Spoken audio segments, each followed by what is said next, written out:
Մի շարք ուժային եւ իրավապահ կառույցների ղեկավարների կանայք ըստ իրենց իսկ ներկայացրած փաստաթղթերի անցած տարի տասնյակ հազարավոր դոլարների եկամուտ են ստացել, հիմնականում նվիրատվություն անանուն աղբյուրներից։ Ազգային անվտանգության ծառայության տնօրեն Գորիկ Հակոբյանի գործազուրկ կինն օրինակ անցած տարի 19 միլիոն դրամի, մոտ 40,000 դոլարի նվեր է վերցրել բնամթերքի տեսքով եւ ճիշտ այդքանով էլ բնակարան գնել։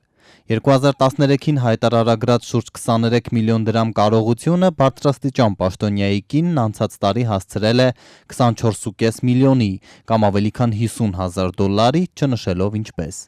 Ինքը ազգային անվտանգության ծառայության ղեկավարը եւս շոշափելի ունեցվածքի տեր է, թեև նրա ողջ տարվա աշխատավարձը չի հասնում 10 միլիոն դրամի, այդուհանդերձ պաշտոնյան անցած տարում հարստացել է ավելի քան 10 միլիոնով, կարողությունը հասցնելով 38,5 միլիոն դրամի։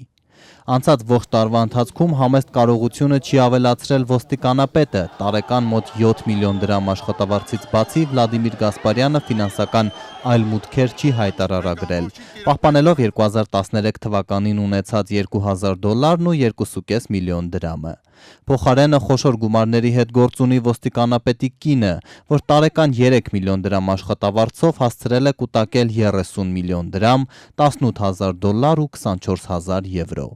200,000 դոլար էլ ունի Գևորգ Կոստանյանի կինը, ում տարեկան աշխատավարձը չի գերազանցում 3,500 դոլարը։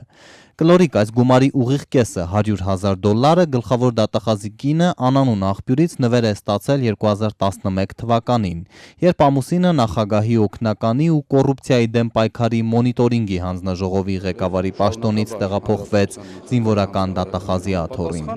Իդեպ նույն տարում Կոստանյանն ինքը եւս խոշոր նվեր կամ օգնություն է ստացել 35 միլիոն դրամ, դարձյալ անանուն աղբյուրից։ Ողջ կյանքը զբաղեցնելով միայն պետական պաշտոններ, 38-ամյա Կոստանյանն անցած տարվա դրությամբ ունի 82 միլիոն դրամ, ավելի քան 170,000 դոլար, այն դեպքում, երբ տարեկան հազիվ 20,000 դոլար աշխատավարձ է ստանում։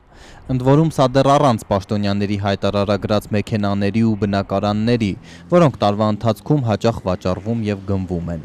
Ինֆորմացիայի ազատության կենտրոնի ղեկավար Շուշան Դոյդոյանի խոսքով կոռուպցիոն ռիսկերի մասին մամուլի հրապարակումները արդեն իսկ բավական են, որ քրեական գործեր հարուցվեն։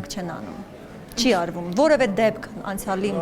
գրանցված գոնե մեկ դեպք, որպես որ այո ապուրինի հարստացման դեպքը դարձել է հանրային քննարկման առարկա եւ հանգեցրել է քրեական գործի հարուցման, նման դեպք ցավոք սրտի չի եղել։ Ինչպես Շուշան Դոյդոյանը Transparency International հակակոռուպցիոն կենտրոնից էլ դժգոհություն հայտնեցին, թե նախագահականում գործող բարձրաստիճան պաշտոնյաների էթիկայի հանձնաժողովն ինքը կարող է հարցականի տակ դնել կոռուպցիոն ռիսկերը, նյութեր փոխանցել իրավապահներին, սեփական նախաձեռնությամբ աշխատելու ցանկություն, սակայն կենտրոնում չեն տեսնում։ Առաջին իսկ հենց հայացքից զարմանք են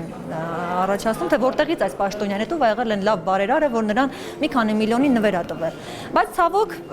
էթիկայի հանձնաժողովը միայն մեխանիկական գործ անում, ստանում է եւ դրանք հրապարակում հասանելի դարձնում հանրության համար։ Մնացածը թողնում է արդեն քաղաքասարակության։ Ժուրնալիստներ գնացեք այս տեղեկատվությունը մարսեք, որը խիստ վատ պրակտիկա է։